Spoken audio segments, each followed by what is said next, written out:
التركي عباس جمع بعض ما تحتاجه عائلته في رمضان، فدفع ثمنها من خلال بطاقة محملة برصيد مالي معين مما تبرع به فاعلو الخير. شكل جديد برز هذا العام في تركيا لتوصيل الصدقات لمن يحتاجها.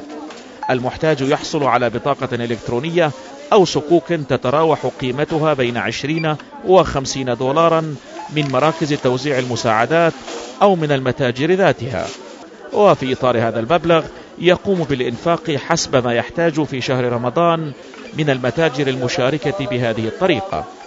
هذا لقي استحسان الفقراء الذين تعودوا على المساعدات الرمضانية الجاهزة التي قد لا تلبي حاجتهم. عبوات المساعدات الرمضانية المعدة مسبقا كانت تحتوي على أشياء لا نحتاجها، أما البطاقة فتمكنني من شراء ما أحتاجه كأنني مواطن عادي ودون أن يشعر بي أحد. وإلى جانب الطرود الرمضانية الجاهزة التي توزع علنا، فإن البطاقات الجديدة توزع سرا وقيمتها تتحدد حسب وضع المحتاج. ووفق إحصاءات مراكز توزيع المساعدات فقد وزعت 200,000 بطاقة بقيمة 50 مليون دولار منذ بداية الشهر الفضيل، وأعلنت معظم مراكز التسوق في تركيا قبولها هذه البطاقات. نقبل التبرعات المادية مباشرة من المتصدقين ونرصدها في بطاقات ونساهم في توزيعها على المحتاجين أيضا.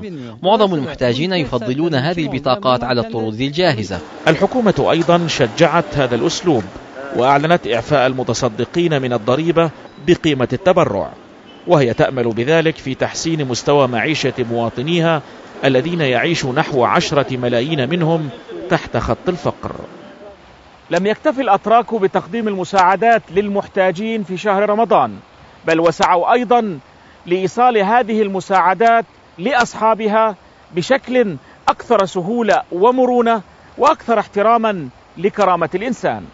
عمر خشرم، الجزيرة، أنقرة.